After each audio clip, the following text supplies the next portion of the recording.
नमस्कार दोस्तों, स्वागत है आपका हमारे चैनल पर।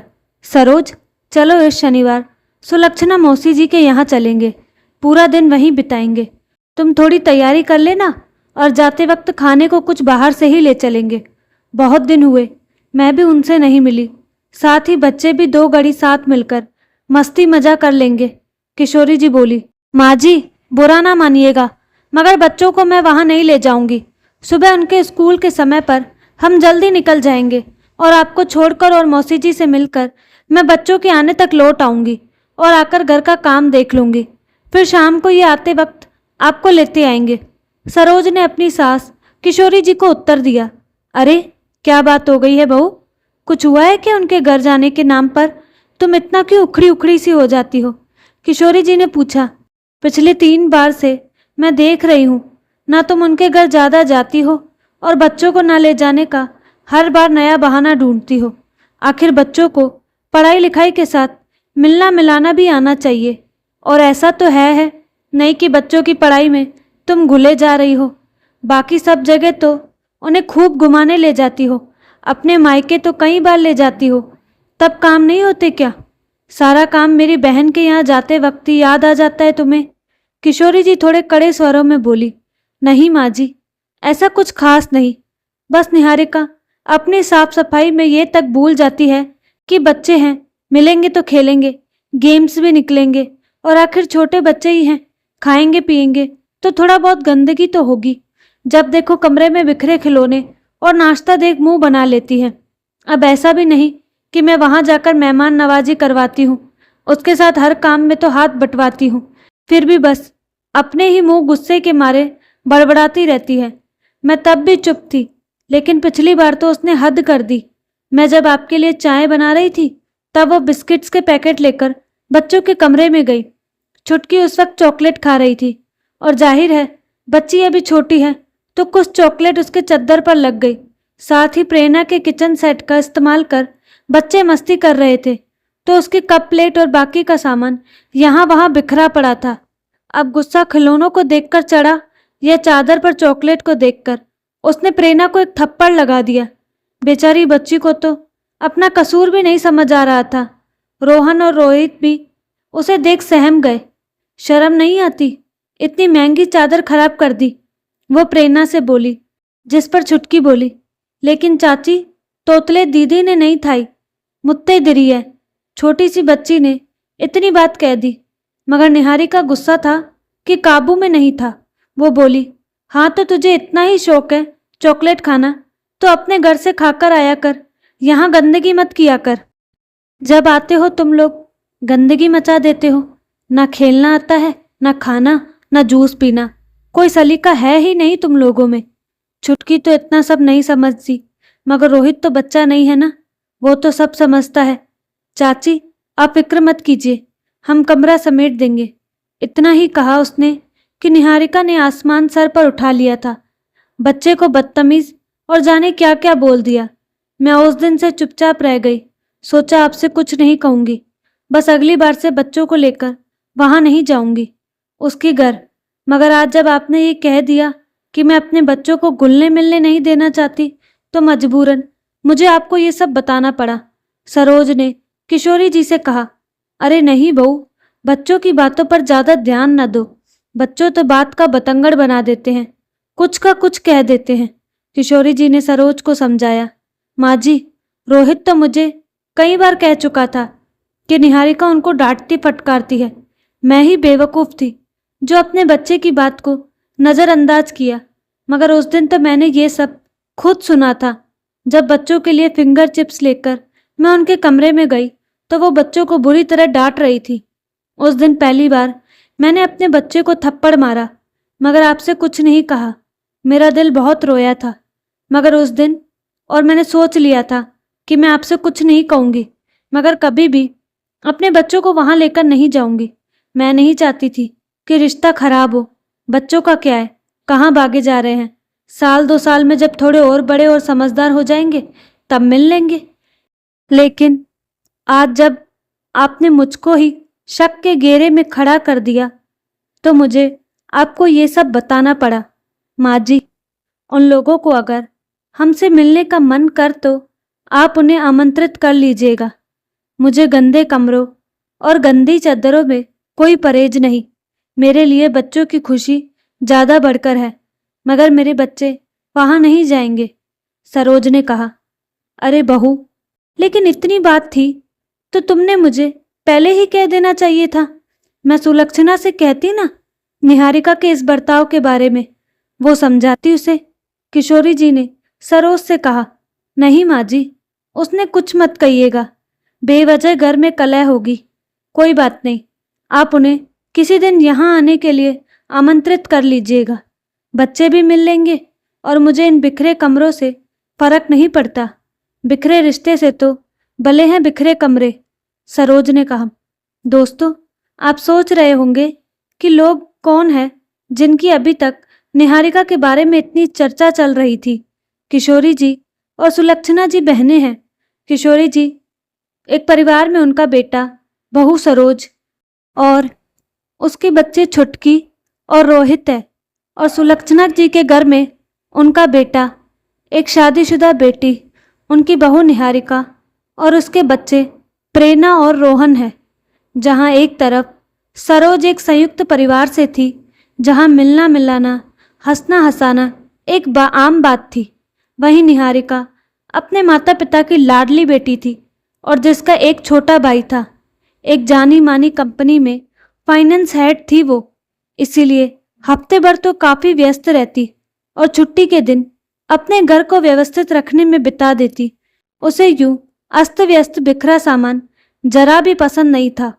उधर सरोज भी पेशे से सॉफ्टवेयर इंजीनियरिंग थी और घर के रखरखाव का तरीका उसका भी कुछ कम नहीं था, मगर रिश्तों के आगे वो किसी चीज को मोल नहीं देती।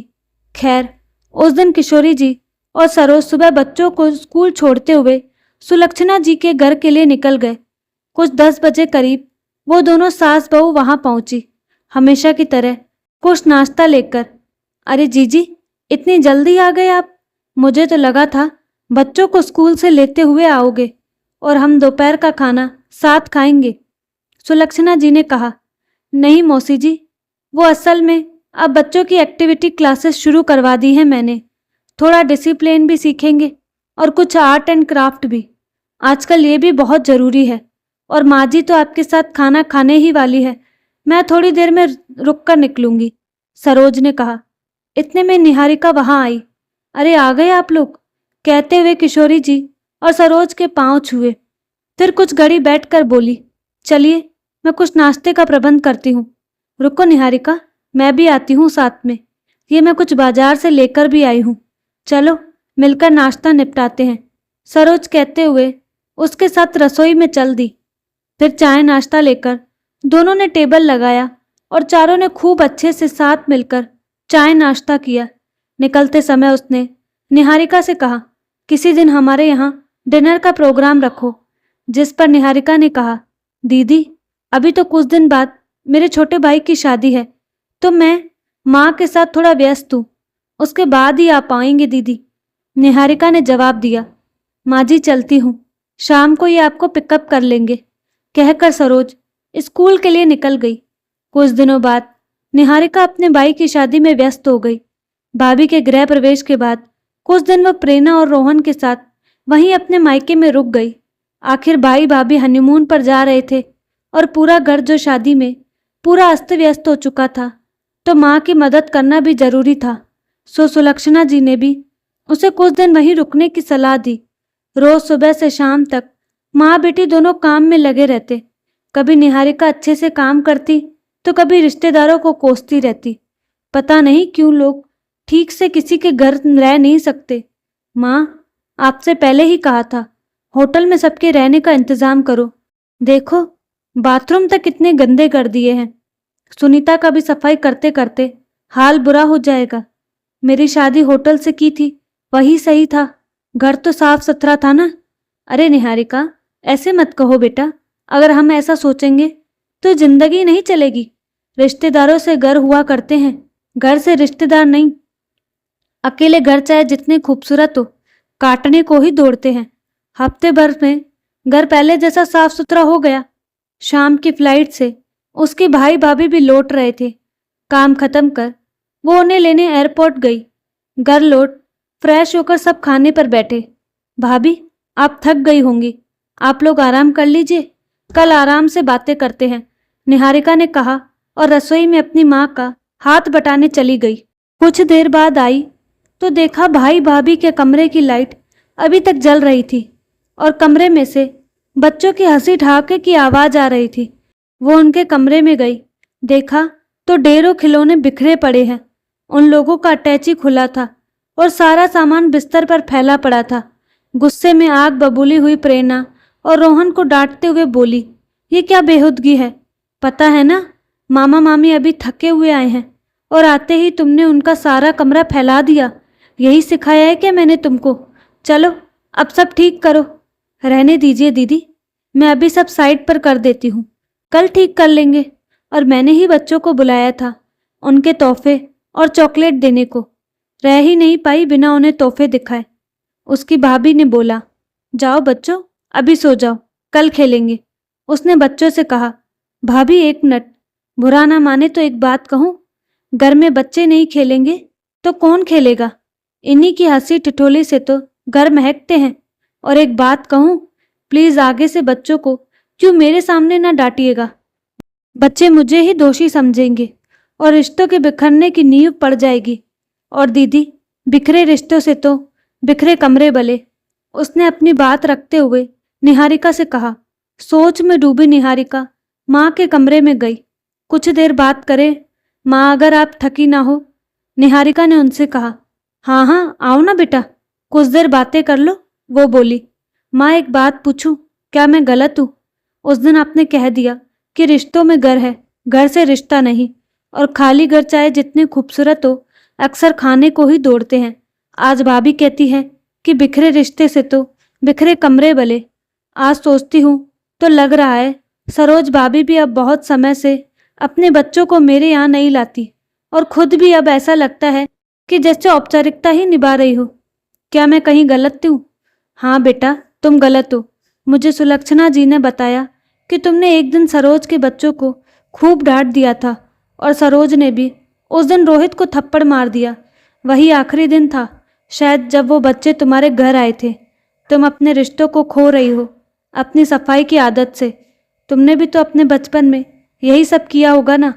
मैंने तो तुम्हें कभी नहीं डांटा इस तरह, आगे तुम खुद ही समझदार हो।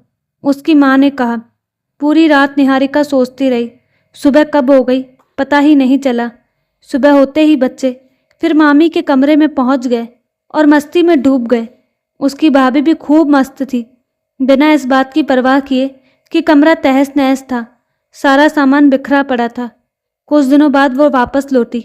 माँ जी, चलिए किशोरी मौसी के यहाँ चले इस रविवार, भाभी ने बुलाया भी था, उसने सुलक्षणा जी से कहा। उस दिन बच्चों को लेकर वो और सुलक्षणा जी किशोरी जी के यहाँ गए। सारा दिन वहीं बिताया। बच्चों ने भी खूब मस्ती धमाल किया। शाम को निकलते वक्त उसने सरोज से कहा, दीदी माफ़ कर दीजिए उस दिन के लिए। आप तो बड़ी है और समझदार भी, ना समझ कर मुझे एक मौका दे दीजिए। अरे निहारिका प्लीज़ माफ़ी मत मांगो, तुम मेरी छोटी बहन जैसी हो, मैं तुम्हें माफ़ कर चुकी हूँ। सरोज ने उसे गले लगाते हुए कहा। तो फिर अगले शनिवार आप बच्चों के साथ मेरे यहाँ आइए, तभी मैं समझूंगी कि आपने मुझे माफ़ किया, निहारिका ने कहा। अगले शनिवार को सरोज, किशोरी जी और बच्चे सुलक्षणा जी के यहाँ गए। बच्चों का कमरे में निहारिका ने इतने सारे खिलौने बिखेर कर रखे थे। चलो बच्चों, यहाँ बैठ कर क्या कर रहे हो, खिलौने तुम्हारा इंतज़ार कर रहे हैं, कमरा देख। सरोज भी बोचक्की रह गई। ये क्या निहारिका, ये इतने बिखेर क्यों रखा है, और ये चॉकलेट और शरबत ऐसे क्यों रखा है, बच्चे बाहर आकर खा लेंगे, सरोज ने कहा। नहीं दीदी, बिखरे रिश्तों से तो बिखरे कमरे भले, निहारिका ने मुस्कुराते हुए जवाब दिया। सफाई ज़रूरी है, मैं खुद भी साफ सफाई के पीछे पागल हूँ, लेकिन ज़रा सोचिए, ये इतने भी ज़रूरी नहीं कि साफ सफाई देखकर रिश्तेदारों को ही डर लगने लगे हमारे घर आने से। ज़रा सोचिए ना, बिखरे रिश्तों से तो बिखरे कमरे भले हैं, है कि नहीं? तो दोस्तों, आपको कहानी कैसी लगी अपनी राय कमेंट बॉक्स में ज़रूर दें, और साथ ही हमारे चैनल को लाइक शेयर और सब्सक्राइब करना ना भूलें। धन्यवाद।